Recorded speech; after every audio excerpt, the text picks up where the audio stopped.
Welcome, listeners, to The Deep Dive. Today, we're stepping into some shadows, exploring stories that just don't have easy answers, stories that leave you feeling, well, unsettled. Our mission today is to look at some really perplexing unsolved mysteries, cases where the truth feels just out of reach and justice. Yeah. It hasn't really been found.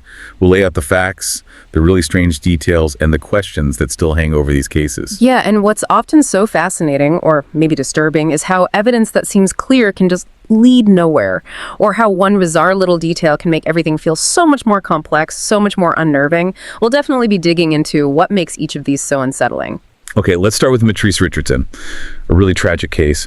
She was 24, psychology student, and her disappearance, and then how she was found. It just created so many more questions. So September 16th, 2009, Myteresa, who had bipolar disorder and was apparently in a manic state, gets arrested in Malibu. Didn't pay a restaurant bill. Her mother called the police, specifically told them, please don't release her like this. They actually promised that they'd hold her until 5 a.m. But then, this is where it gets really weird and frankly disturbing. They let her go at 12:08 a.m.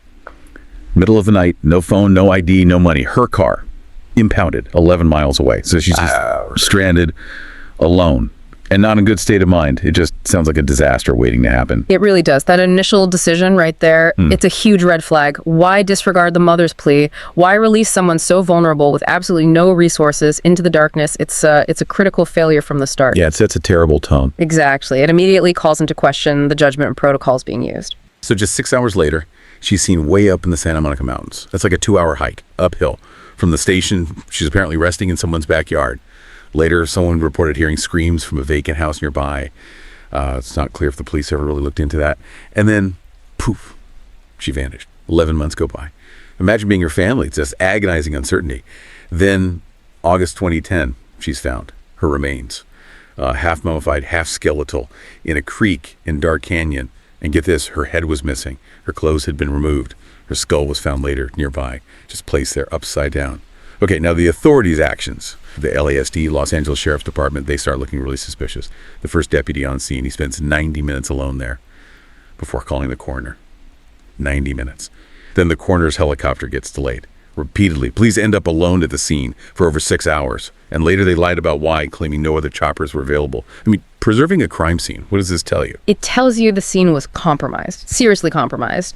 You have an unsupervised officer, extended delays, any potential evidence is immediately questionable, chain of custody is broken, contamination risk is high. It's just not how you handle something like this. It screams that something's wrong with the process, or worse. Right.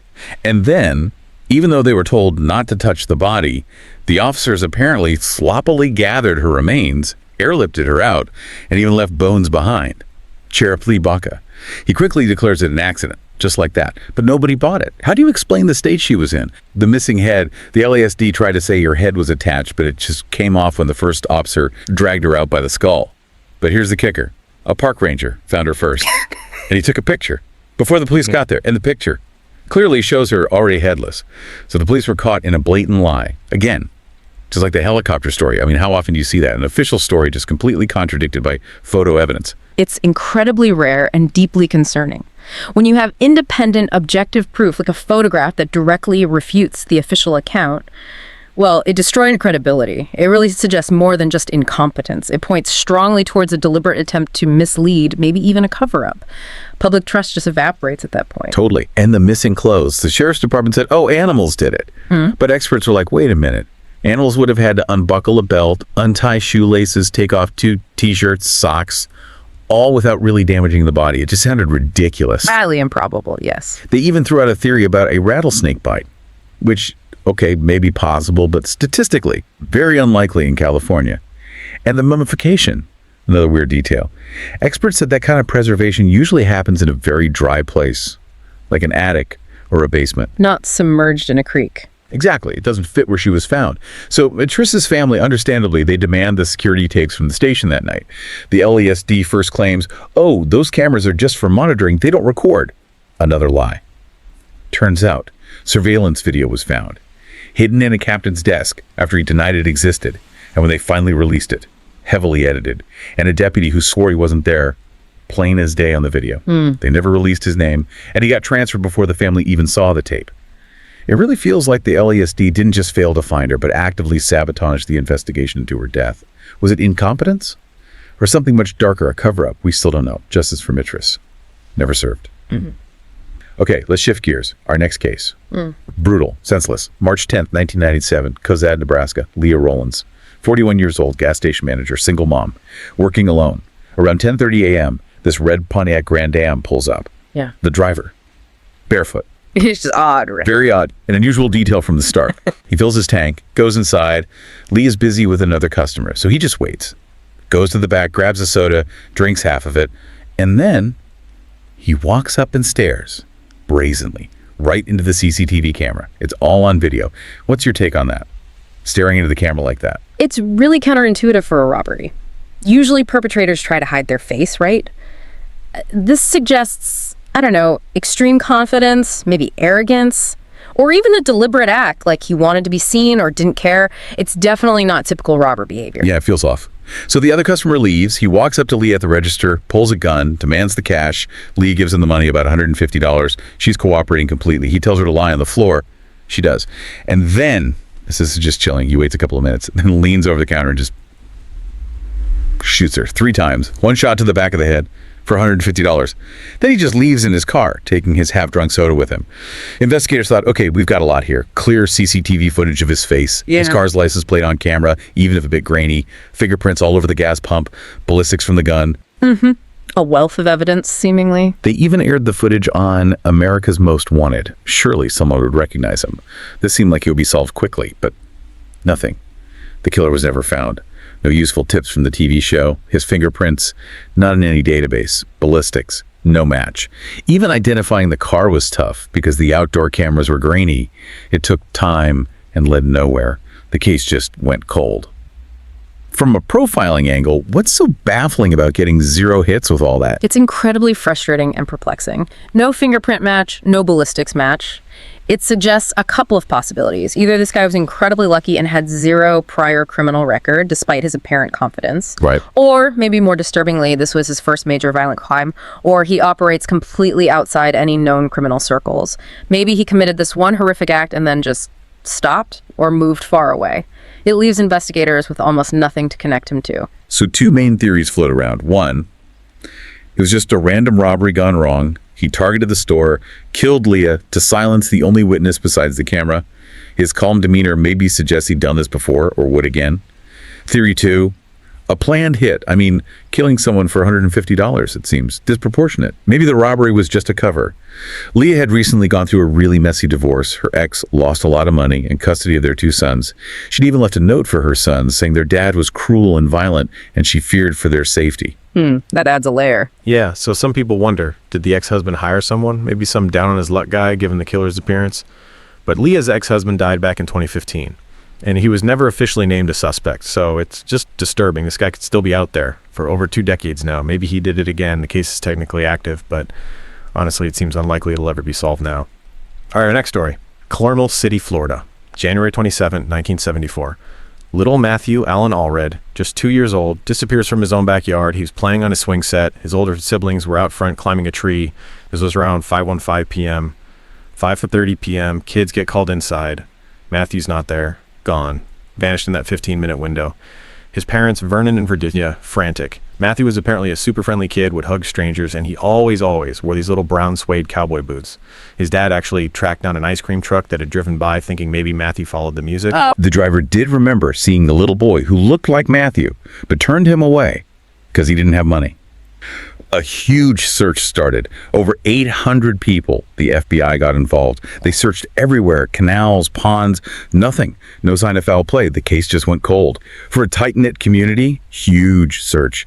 How does a toddler just vanish like that? That's always the haunting question in these cases, isn't it? Especially with young children. If there's no obvious accident, no sign of abduction, it points to something almost impossible. Either a very quick, very efficient removal from the area, or he was hidden somewhere people just wouldn't think to look during a standard search. That's a chilling thought. 16 years.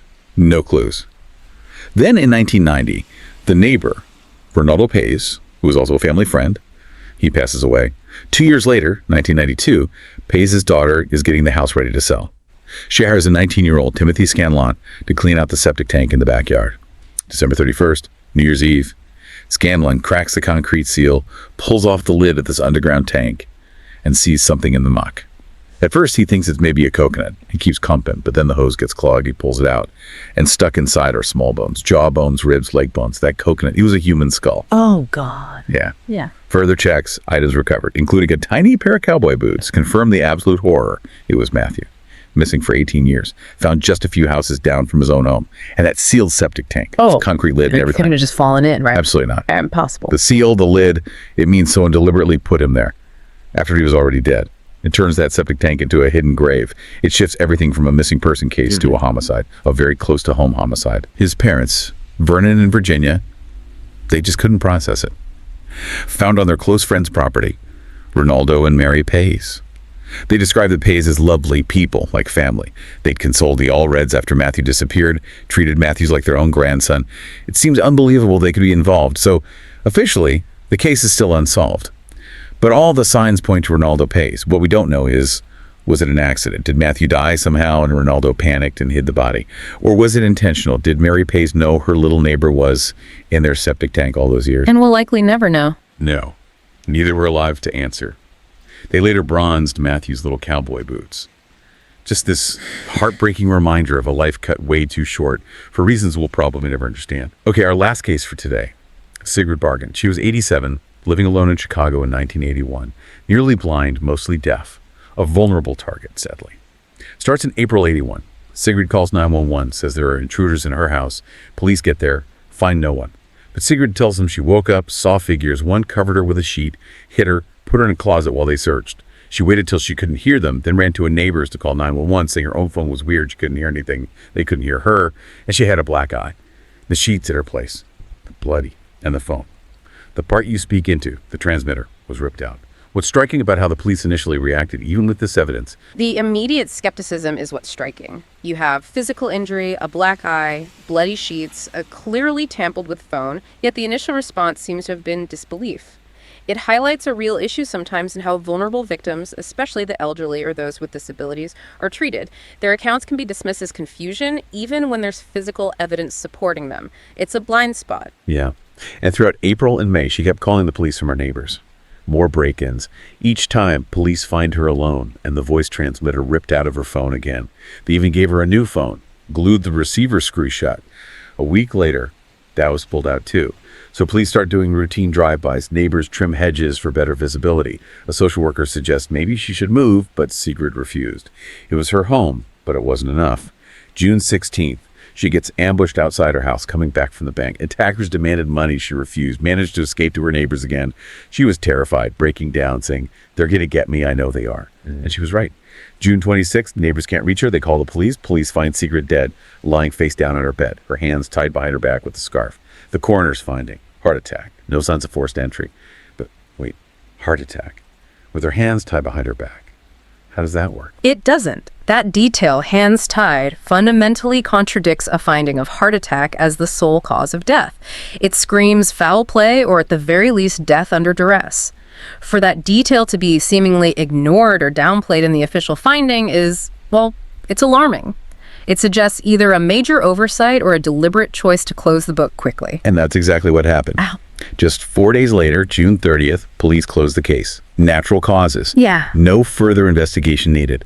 Despite doing little to protect her before, now they just shut it down, even though it looked like a clear homicide. Her family goes into the house in August to pack things up. They find a lot of blood. On the sheets, pillows, mattress, headboard where she died, more confirmation she was murdered. They demand the police records. Police refuse. A judge eventually has to order them released. Sigrid's family hired a private investigator. But the case is still unsolved. Who did this? And why were the police seemingly so determined to ignore the obvious, to shut down the investigation? We just don't know. These stories, they're not just cold cases, are they? They're reminders of, well, the darkness that can exist, unseen, and the questions that just hang there when justice doesn't come. Absolutely. And they really underscore how vital it is to question things, even official narratives. To look deeper. Sometimes the details that don't fit, the unexplained bits, those are the ones that point to the most disturbing truths. It's about looking beyond the surface. Yeah. What really stands out to you after revisiting these? They definitely make you look at things a little differently, maybe be a bit more aware. Well, we hope you found this deep dive into these really chilling unsolved cases engaging, maybe a bit thought-provoking. If you appreciate this kind of exploration into the unknown, please do consider supporting the channel. You can always find more terrifying tales and investigations over at Docx. Please hit that like button if you found this interesting. Share it with friends who like these kinds of stories, and definitely subscribe to our channel, Docx, for more deep dives that will keep you thinking. Until next time, stay safe out there, and remember, sometimes the most interesting things happen in the dark.